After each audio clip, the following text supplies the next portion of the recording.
እናንተስ ከአርያም የሚመጣውን ኃይል ጸጋ ክህሎት እስከምታገኙ የመንፈስ ቅዱስን ሀብት እስከምትች ምድር መቆያ ናት። ክርስቲያኖች በዚህች ምድር ማን ይኖራል? ከልቡናችን የለየልን ኃይል ያሳጣቸው መስቀልን የሰጠና አምላካችን ይኸው ተመልሶ ወደ ነበረበት ወደ ቀደመ ክብሩ በየማነ አብ በዘባነ ኪሩ ለመቀመጥ አረገ። ክርስቲያኖች ለምን ይመስላችኋል 40 ቀን ጌታችን መድኃኒታችን ኢየሱስ ክርስቶስ በዚህ ምድር ለምን የቆየ ይመስላችኋል? ይህ መጽሐፈ ኪዳን በክርስቶስ መምህርነት በሐዋርያት ደቀ መዝሙርነት 40 ቀን ያቆይ ነበርና የተረገበችዋን ምድር እየባረካት አቀና። ክርስቲያኖች ማርባእቱ አፍላጋት እንተ ትሰቀይ ተለለ ጽባሁ። በስመ አብ ወወልድ ወመንፈስ ቅዱስ አሃዱ አምላክ አሜን። ውድ ኦርቶዶክሳውያን የፈለገ አእምሮ ጉባኤ ቤት ሚዲያ ተከታታዮች ሁላችሁም በሀገር ውስጥም በሀገር ውጭም ያላችሁ እንደምን ሰነበታችሁ? ለአምላካችን ለመድኃኒታችን ለኢየሱስ ክርስቶስ በዓለ ዕርገት በሰላም እንኳን አደረሳችሁ አደረሰን።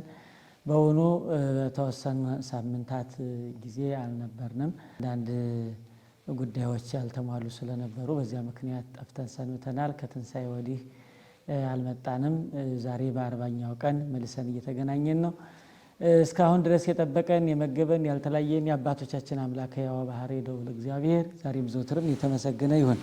ለቃል ርደት ለሥጋ ዕርገት ምክንያት የሆነች ንጽሕት በድንግልና ስርጉት በቅድስና እመቤታችን ድንግል ማርያም ክብርና ምስጋና ይድረሳት። ቅዱሳን አባቶቻችን አርገ ከመያለቡ ዕርገተ ጻድቃን ንጹሐን ተብሎ የተነገረላቸው የአምላካችን ማረጉ ቅሉ የቅዱሳንን ማረግ አራያ ምሳሌ ለማድረግ ለማሳየት እንዲህ እንዳደረኩ ታርጋላችሁ ማለቱ ነውና ዕርገቱን እያሰቡ ሞቱን ትንሣኤውን እያሰቡ መከራ ሲቀበሉ የኖሩ አሁንም የዕርገቱን በረከት ተስፋ አድርገው ደጅ የሚጸኑ ክቡራን ንዑዳን ክቡራን አባቶቻችን ክብርና ምስጋና ይድረሳቸው።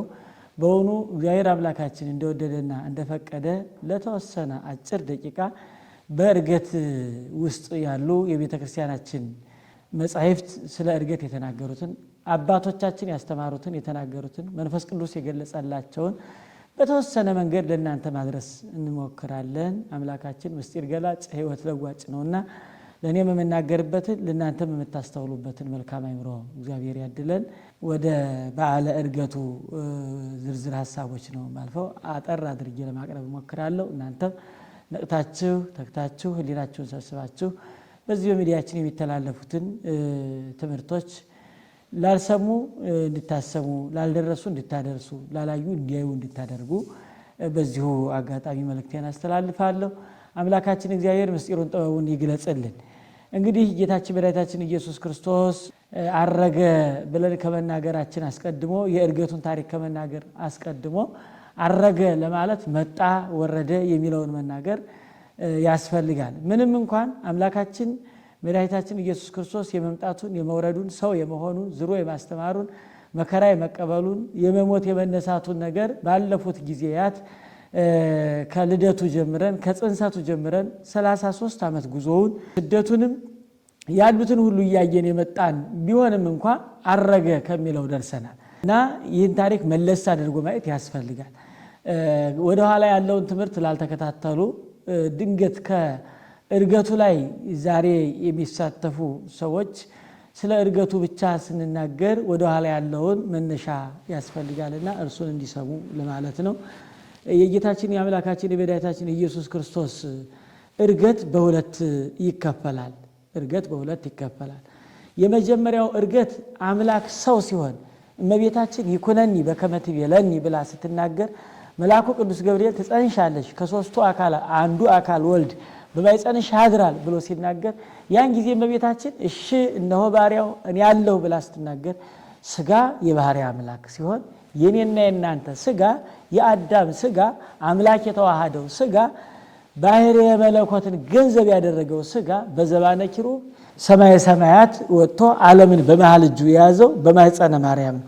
ዛሬ አረገ መባሉ ቅሉ ከሰማየ ሰማያት መጥቶ ስጋን ተዋህዶ 33 ዓመት ከ3 ወር ዙሮ አስተምሮ በዕለተ ዓርብ በስጋ ገንዘብ መከራ ተቀብሎ 3 መዓልት 3 ሌሊት በከርሰ መቃብር አድሮ የተነሳው ከተነሳ በኋላ 40 ቀን ቆይቶ ያስተማረው መጽሐፈ ኪዳን የተናገረውን በስጋ አንጻር ቃልን መናገር ነው። ዛሬ የሚናገረው የቃል እርገት ይባላል።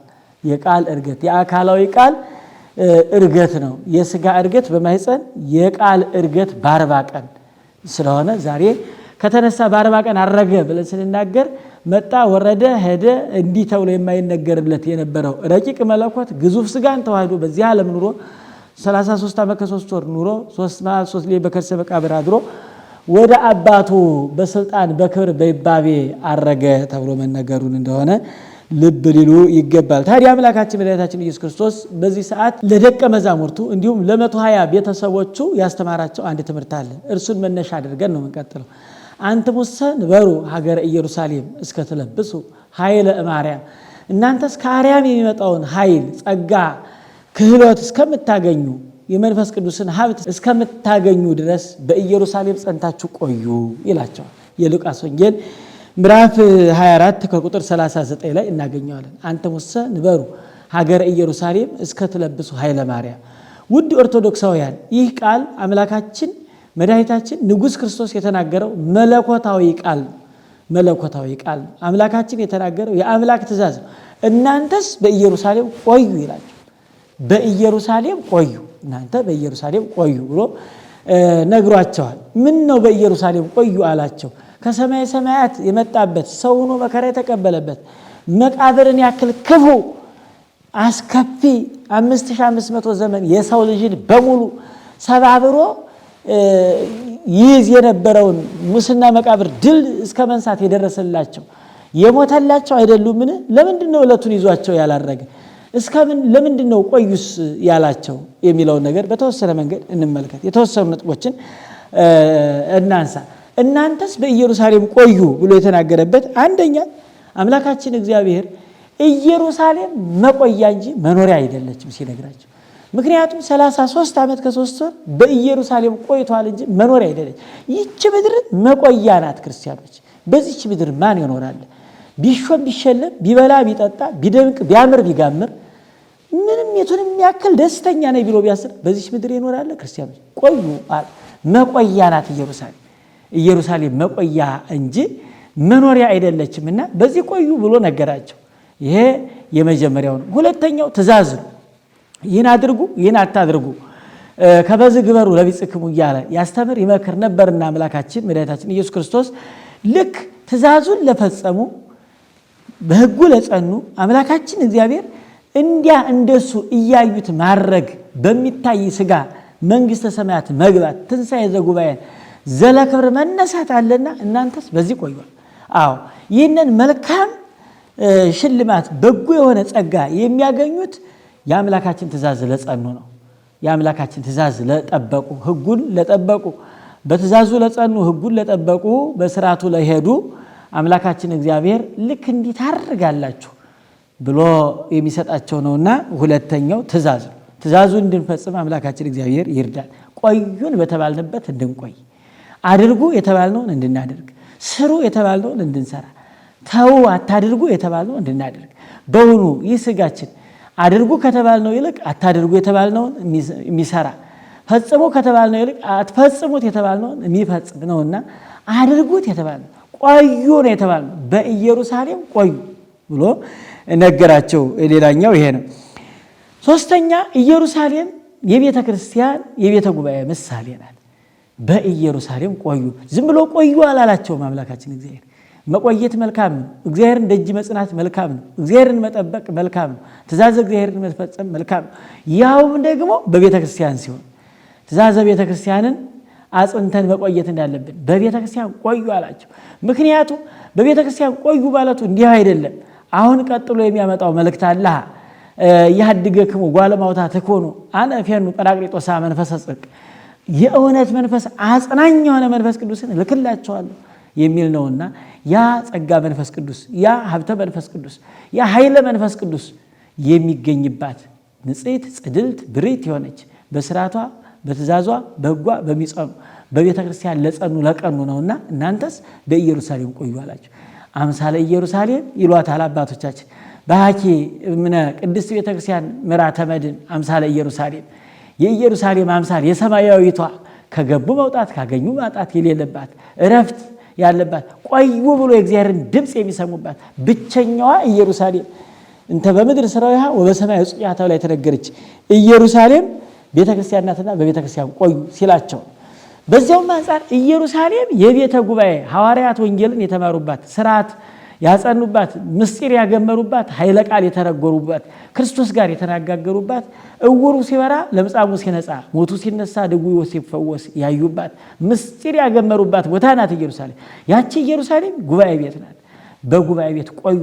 ምስጢር የምታደላድሉ ኃይለ ቃል የምትተረጉሙ አጋንንትን ድል የምትነሱ ፍቶታት እኩያትን አጣው ረኩሳትን ድል መንሳት የምትችሉባት እርሷ ናትና ቆዩ አላቸው። ክርስቲያኖች በጉባኤ ቤታችን መጽናት፣ በቤተ ክርስቲያናችን መጽናት፣ በገዳማችን መጽናት ያስፈልጋል። ዛሬ ሰው በያዘው ሁሉ መጽናት እየተቸገረ ነው። ሰው በትዳሩ መጽናት አቅቶታል። ሰው በተናገረው መጽናት አቅቶታል። ሰው በትምህርት ቤት መጽናት አቅቶታል። ሰው በገዳማዊ ሕይወት መጽናት አቅቶታል። ባለንበት እንጽና ክርስቲያኖች። ሰው በተሰማራበት ነገር ሁሉ ጽኑ ሊሆን ያስፈልጋል። ትዳር ያዛችሁ፣ በትዳራችሁ ጽኑ። ከትዳራችሁ የተለየ ህይወት ከተዳራችሁ የወጣ ስርዓት ሊኖራችሁ አይገባም። በትዳራችሁ መጽናት እንዲገባ እናንተስ በኢየሩሳሌም ቆዩ አላችሁ። በቤተክርስቲያን ያገኛችሁትን ስርዓተ ተክሊል፣ በቤተክርስቲያን የተቀበላችሁትን ሥጋ ወደሙ፣ በቤተክርስቲያን የሰማችሁትን ወንጌል፣ በቤተክርስቲያን የተማራችሁትን ትምህርት በልባችሁ አጽንታችሁ ማቆየት ይገባል ሲል እናንተስ በኢየሩሳሌም ቆዩ። ስርዓት ያለባት ሥጋ ወደሙ የሚገኝባት ፈውስ ሥጋዊ ፈውስ መንፈሳዊ ያለባት እረፍት የሚገኝባት የምንሻውን ሁሉ ጠይቀን የምናገኝባት ናትና በኢየሩሳሌም ቆዩ አላቸው። ሶስተኛው ይሄ ነው። በገዳማችን በቤተክርስቲያናችን በጉባኤ ቤታችን ጸንተን እንድንኖር አምላካችን እግዚአብሔር ይርዳን። በሃይማኖት እንድንጸና በምግባር እንድንቀና ያግዘን ፈቃዱ ይሁንልን። ሌላኛው በኢየሩሳሌም ቆዩ ሲላቸው አምላካችን እንዲሁ አልነበረም። የትንሣኤ ዕለት ከ72ቱ አርድእት ቁጥራቸው ከ72ቱ አርድእት የሆኑት ሉቃስና ኒቆዲሞስ እንግዲህ ክርስቶስ ከሞተ ምን አለን? ብንራብ ሲያጎርሰን፣ ብንታመም ሲፈውሰን፣ ስንታመም ስንሞት ሲያነሳን የነበረው አምላካችን እግዚአብሔር አልነበረምን? እርሱ ከሞተ እንግዲህ እኛ ምን ተስፋ አለን ብለው ዕለቱን የትንሣኤ ወጥተው ጉዞ ጀምረው ነበር። እናንተ አሁን ደግሞ ሳርጋ አይታችሁ እንግዲህ ክርስቶስ ካረገ እኛ ምን አለን ብላችሁ እንዳትበተኑ ቤት ቆዩ አላቸው። ክርስቲያኖች እናንተስ በኢየሩሳሌም ቆዩ አላቸው። በኢየሩሳሌም ቆዩ።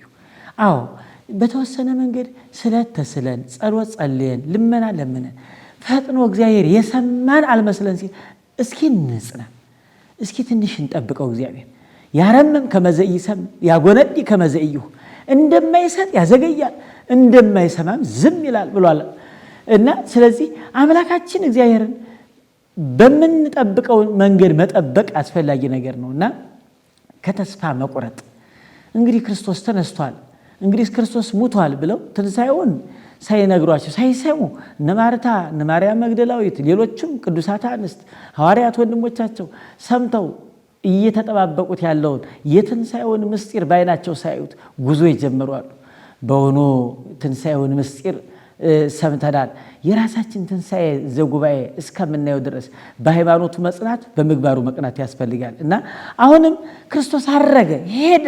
እንግዲህ በምድር የለም መስሏችሁ በእናንተ በስጋዊ በደማዊ አረዳድ እንዳትበተኑ እናንተስ በኢየሩሳሌም ቆዩ ብሎ ስለዚህ ነግሯቸዋልና ተስፋ ቆርጦ ከሐዋርያት ማዕድ ተለይቶ ከህብረቷ ወጥቶ ላለመድ በኢየሩሳሌም መቆየት አስፈላጊ ነገር ነው። ሌላኛው ፍሩሃን የነበሩትን ጥቡዓን ድኩማን የነበሩትን ኃያላን የሚያደርጋቸው መንፈስ ቅዱስ የሚመጣው በዚያ ቦታ ነውና መንፈስ ቅዱስ በሚገለጽበት በኢየሩሳሌም ቆዩ አላቸው። አንትሙሰ ንበሩ ሀገረ ኢየሩሳሌም እናንተስ በኢየሩሳሌም ቆዩ ብሎ የተናገራቸው አምላካችን መድኃኒታችን ኢየሱስ ክርስቶስ እንዲህ ቢጸኑ ምግባር ሃይማኖት ምግባር ይቀናላቸዋል፣ ሃይማኖት ይጸናላቸዋል፣ ጉርለታቸው ይሞላላቸዋል፣ ፍርሃት ይወገድላቸዋል፣ ኃይል ይሰጣቸዋል። አጋንንትን ድል መንሳት የሚያስችል ኃይል፣ ፍቶታት እኩያትን ድል መንሳት የሚያስችል ኃይል እንደ አባቶቻችን በደመና የሚጫኑ በነፋስ የሚበሩ ስውራን ቅዱሳን እስከሚሆኑ ድረስ የሚያገኙበትን ረቂቁን መንፈስ ቅዱስ የሚያረቃቸውን ልቡናቸውን ከምስጢር ወደ ምስጢር ከፍ የሚያደርጋቸውን በጥቃቅኑ ነገር ሲወጡ ሲወርዱ ጎደለብን ታመም እንዲህ ሲሉ ከነበረው ከጥቃቅን ሐሳባቸው ይልቅ መንፈስ ቅዱስን አግኝተው ኃይል ተሞልተው ምስጢር ሞልቶላቸው ኃይለ ቃል ቀንቶላቸው በነገስታት በአላውያን ነገስታት በመናፍቃን ጳጳሳት ፊት ተናግረው ማሳመን ተከራክረው መርታት ድል መንሳት በሃይማኖታቸው እሳቱን ማጥፋት አንበሳ ማሰገድ ነበልባል ማብረድ ጠድ ማውረድ እንዲችሉ መንፈስ ቅዱስን እንዲያገኙ አንተ ሙሰ ንበሩ ሀገረ ኢየሩሳሌም እስከተለበሱ ኃይለ ማርያም ዛሬም አባቶቻችን ከቤተ ክርስቲያን አትራቁ እያሉ ስለዚህ ይነግሩናል። እንዲህ ሲል አምላካችን እግዚአብሔር ሲያርግ በኢየሩሳሌም ቆዩ አላቸው። በቤተ ክርስቲያናችን በጉባኤያችን በገዳማችን በሃይማኖታችን እንድንጸና አምላካችን ይርዳል። እንግዲህ አምላካችን መድኃኒታችን ኢየሱስ ክርስቶስ አረገ ስንል እንደ እንግዳ ደራሽ እንደ ውሃ ፈሳሽ ዝም ብሎ የተደረገ ነገር አይደለም። አምላካችን የሚሰራቸውን ስራዎቹን አስቀድሞ በነቢያት አናግሮ ከዚያም በምሳሌ አሳይቶ ከዚያም በሊቃውንት አስመስጥሮ ተናግሮ በሊቃውንት አድሮ ተርጉሞ አመስጥሮ ተናግሮ የሚደረጉ ናቸው እና እይታችን ስራዎች ሁሉም ነገር ነቢያት ያልተናገሩለት ምሳሌ ያልተመሰለለት እንዲሁ ድንገትና በድንገት የተደረገ አንዳች ነገር የለምና ነቢያት አስቀድሞ ገና ክርስቶስ ሰው ከመሆኑ አስቀድሞ ሰው ከሆነ በኋላ የሚሰራቸውን ስራዎች በሙሉ ትንቢት ተናግረዋል። ቤቱ ከመሰራቱ አስቀድሞ ፕላኑ እንደሚታይ ሁሉ ክርስቶስ ከማድረጉ አስቀድሞ ለወዳጆቹ አልፎ አልፎ ይገልጽላቸው ነበርና እነ ነቢይ እግዚአብሔር ዳዊት አሻግረው በትንቢት መነጽር ተናግረዋል። አርግ እግዚአብሔር በይባቤ ወእግዚእነ በቃለ ቀርን ዘምሩ ለአምላክነ ዘምሩ ለንጉሳችን ዘምሩ። አዎ በይባቤ የጌቶች ጌታ የአማልክት አምላክ የነገስታት ንጉስ አለ። በዚያው አርኅዋተ መኳንንት ወይትራኅዋተ ለፍጥረት ወይባ ንጉሰ ስብሐት የክብር ባለቤት ክርስቶስ ይገባ ዘንድ አርኅዋተ መኳንንት ሱራፌል ኪሩቤል እንዲሁ በሩን ክፈቱ ተብሎ ተነግሮ ነበር። ያ በሩን ክፈቱ ተብሎ የተነገረው ለሱራፌል ለኪሩቤል ቢሆንም ፍጻሜው ግን አይነሳም ብለው በቁልፍ ቆልፈው በድንጋይ ዘግተውት የነበረው እናንተ ምውታን ልቡናችሁ ምውታን የሆነባችሁ አይሁድ ልቡናችሁን ክፈቱት አይነሳም ብላችሁ ነበር፣ ተነሳ። አያርግም ብላችሁ ነበር፣ ይኸው አረግ። አርሆ ልቡናችሁን ክፈቱ። የምድር ኃያላን ነገስታት ልቡናችሁን ክፈቱ። ዛሬም ልቡናቸው የተቆለፈባቸው የክርስቶስን አምላክነት የሚያዩ የክርስቶስን የባህሪ አምላክነት ያልተረዱ ፈጣሪነቱን ነስተው ሎቱ ስብሐት ፍጡር ብለው የሚናገሩ አንደበታቸው ህድግዎሙ ለምውታን ተብሎ የተነገረው እኮ እንደነዚህ አይነቱ ሙታንን ተዋቸው። ከሞተ አንደበት ምን ይጠበቃል? ክርስቲያኖች በጎ መዓዛ ከሞተ ነገር ይጠበቃል? ተዋቸው ተው ልቡናቸው እንዲከፈት ወደ እግዚአብሔር መጸለይ ያስፈልጋል። አስቀድሞ ነብይ እግዚአብሔር ዳዊት የእርገቱን ነገር ሲናገር አርሆ ልቡናችሁን ክፈቱ ተብሎ ተነግሮ ነበርና ቅዱሳን መላእክት በይባቤ በዝማሬ እያዩት በርቀት ያይደለ በመርቀቅ ያይደለ በርህቀት እያዩት በመራቅ አረገ ተብሎ በነቢያት ተነግሮ ሌሎችም ነቢያት እንደዚሁ ተናግረዋል። ምሳሌ ሁሉ ተመስሎ ታይቷል። አስቀድመው ነብይ እግዚአብሔር ዳዊት ዳንኤል አይተውታል፣ ተናግረውታል። በናቡከደነጾር ጊዜ ከረጅም ተራራ የሰው እጅ ሳይፈነቅለው ያ ትልቅ ድንጋይ ከተራራው ራስ ላይ ተፈንቅሎ ወርዶ ራሱ የወርቅ ደረቱ የብር ሐቁሁ ዘብርት ቁየጽሁ ዘሐፂን መንፈቀ እግሩ ዘለህክቶ ዘሐፂን የሸክላ የብረት የብርት የወርቅ የብር ምስል ተሰርቶ ከተራራው እግር ስር ቆሞ ሲሰገድለት የነበረውን ከተራራው ራስ ላይ ያለው ድንጋይ የሰው እጅ ሳይፈነቅለው መጥቶ ያን በታትኖት ብሩንም ወርቁንም ብርቱንም ብረቱንም ሸክላውንም አድቆ ምንም ያገዘውና የነካው ሳይኖር መልሶ ተራራው ላይ ሲወጣ ታይቶ ነበር። ይህንን ነው ማርሶሪያዊ ቅዱስ ኤፍሬም ዘውእቱም ዘሬ ዳንኤል ነብይ ዘተፈትከ ደብር ነዋህ ዘንበለ እድ ዘውእቱ ቃል አለው ነብይ እግዚአብሔር ወደ እመቤታችን የመጣው ወደ ሰማይ የወጣው እርሱ አይደለምን ብሎ ሲናገር ነብይ እግዚአብሔር ራእየ ህቡአት ዳንኤል የተናገረውን ናቡከደነጾር በራእይ ያየውን ያን ከረጅም ተራራ ተነቅሎ ተፈንቅሎ የሰው እጅ ሳይነካው ጣዖቱን አፈራርሶ ሲሄድ የታየው ማን ይመስላችኋል? ክርስቲያኖች ንጉስ ክርስቶስ አይደለምን? ይመለክ ሰውነታችን ድንኳን ልቡናችንን ዙፋን አድርጎ ነግሶ የነበረውን ባልገዛው ሰውነት ባልፈጠረው ፍጥረት አለው ሲል የነበረውን ዲያብሎስን ለአንዴና ለመጨረሻ ከባህሪያችን ነቃቅሎ ጥሎ በመስቀል ድል ነስቶ መቃብርን ዘግቶ የተነሳው እርሱ አይደለምን? ይሄው አረገ። ክርስቲያኖች እንኳን አደረሳችሁ። ክርስቶስ አረገ፣ ተነሳ።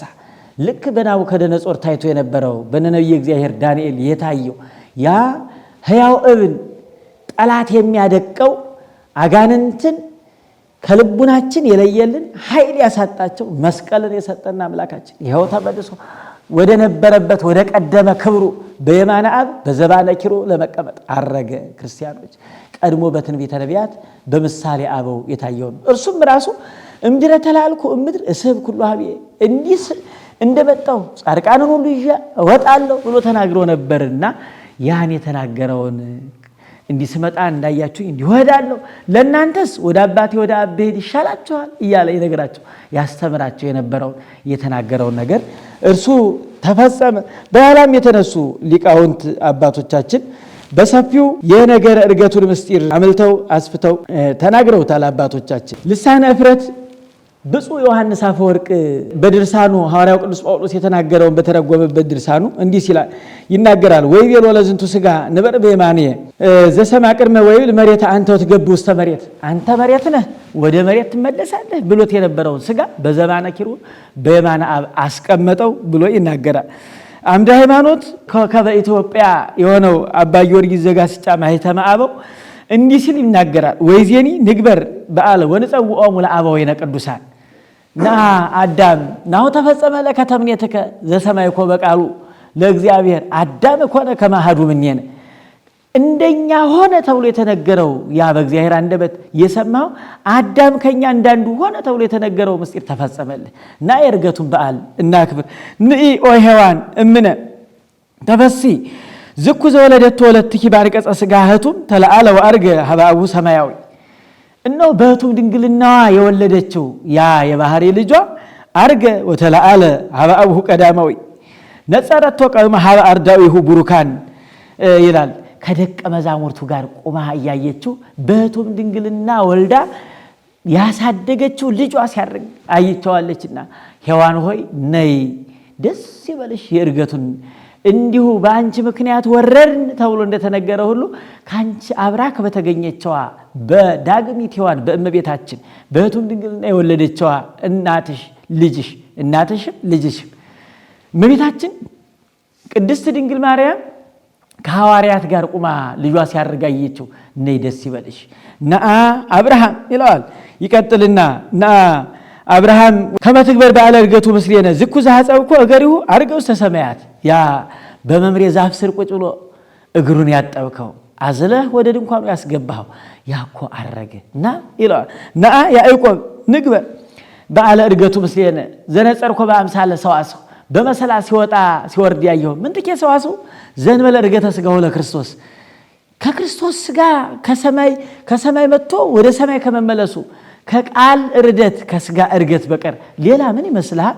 ያ በመሰላል ሲወጣ ሲወርድ ያየው በአምሳለ መላእክት ሲወጡ ሲወርዱ ማየትህ እኮ የክርስቶስን መምጣት የክርስቶስን ማድረግ የተነገረ ነገር ነውና እና ክብር እያለ አባ ጊዮርጊስ ነአ ሄኖክ ነአ ሙሴ ነአ ኤልያስ እንዲህ እየጠራራ አባቶችን በዓለ ዕርገቱን እናይዘን ኑ ልክ በአካል አብሮ ዳዊት በገናውን ይዞ እየዘመረ ሰሎሞን እያመሰጠረ ነቢያት የተናገሩት ትንቢት ሲፈጸምላቸው እያዩ አባቶቻችን ይመኙት የነበረው ነባይነ ጮህን ተናገርን እንዳልተናገርን ሆን እያሉ ይናገሩ የነበረው ተፈጸመላችሁ። ኑ የዕርገቱን በዓል አብረን እናክብር እያሉ ይናገራሉ። በሊቃውንቱ ደጋግመው ተናግረዋል። እነ ቅዱስ ዮሐንስ አፈወርቅ እነ ቅዱስ ኤፍሬም በሃይማኖተ አበው በጣም በሰፊው ዮሐንስ አፈወርቅ እንደውም በሃይማኖተ አበው ምዕራፍ 66 ላይ ስትመለከቱ የዲያብሎስን ክፋትና የእግዚአብሔርን ቸርነት እያነጻጸረ ይናገራል። እስኪ ተመልከቱ ቅዱሳን ይላል።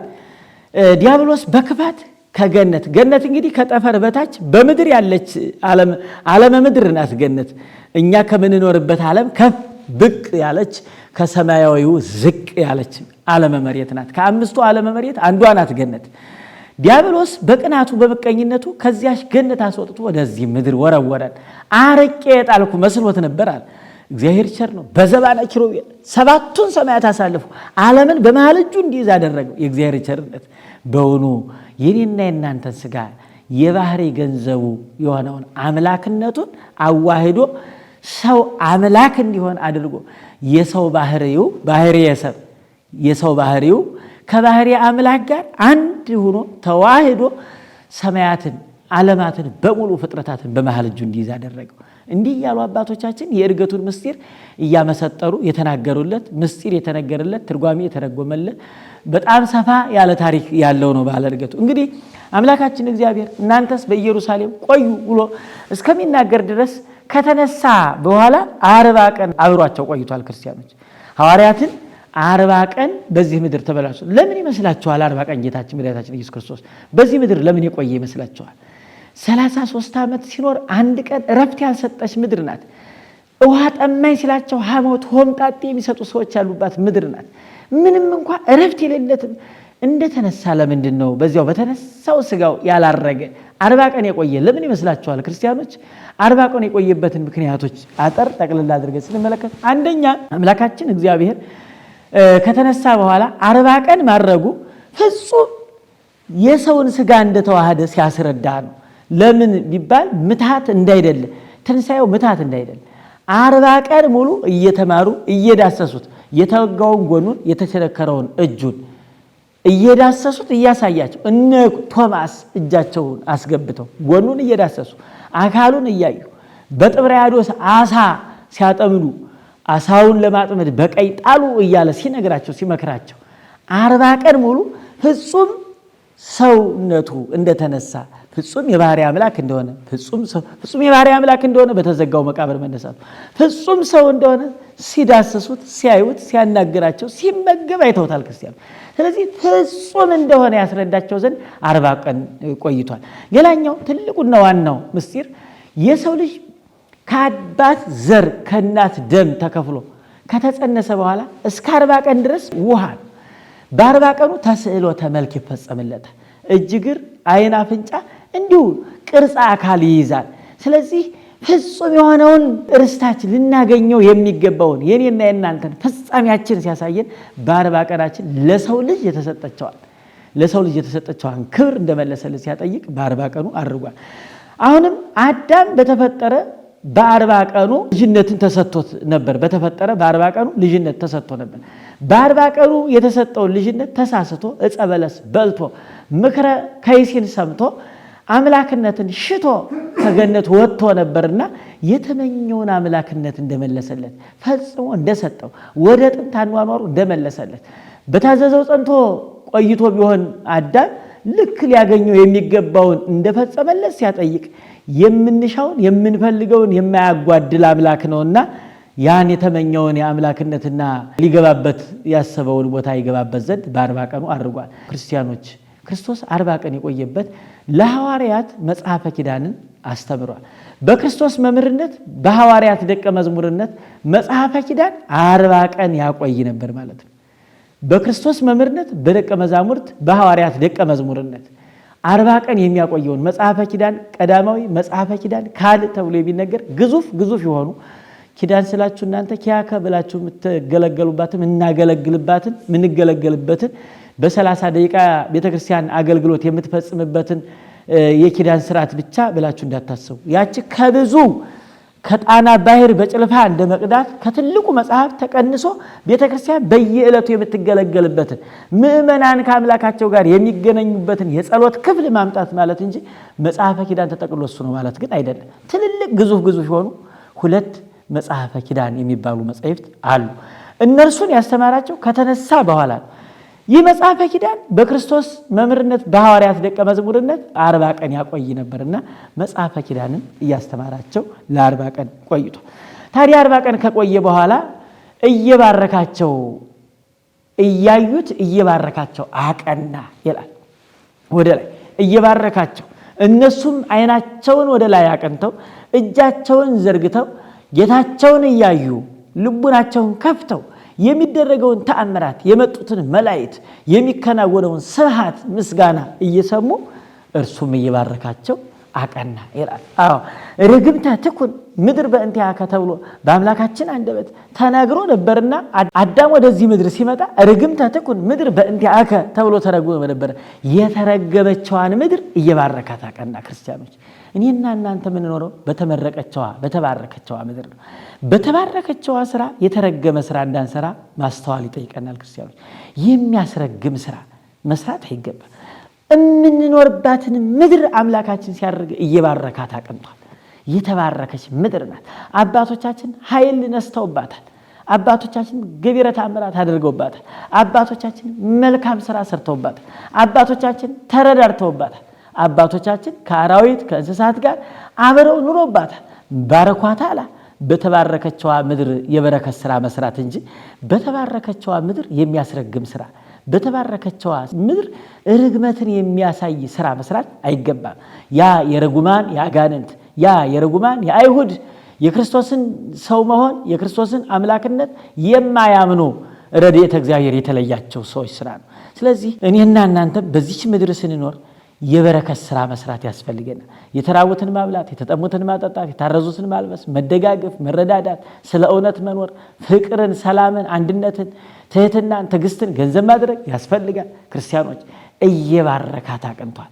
ከዚያ በኋላ እየባረካቸው ያቀና አይኖቻቸው ያዩት ሐዋርያት በሙሉ የሰሩትን ሥራ እስኪያስቡት፣ ገድለ ሐዋርያትን እስኪያነቡት፣ እስካሁን ድረስ ለእኔና ለእናንተ ቆመው የጸለዩበት ቦታ በረከት የሚያሰጥ አጽፋቸው የጨርቃቸው ቁራጭ አጋንንት የሚያወጣ ድውይ የሚፈውስ በእጃቸው ሲደውስ ለምጽ የሚያነጹ በረከተ ሥጋ በረከተ ነፍስ የሚያድሉ ሆነዋል። ስለዚህ እኔና እናንተም የአምላካችንን ዕርገት የዕርገቱን በዓል ስናስብ የሐዋርያትን በረከት እያደረግን አምላካችን እየባረካቸው ያቀናውን ያን በረከት እያሰብ ማክበር ይጠበቅብናል። በተባረከችዋ ምድር እየኖር በረከት ሥራ ሳንሰራ እድሜያችን እንዳያልቅ አምላካችን እግዚአብሔር ይርዳል።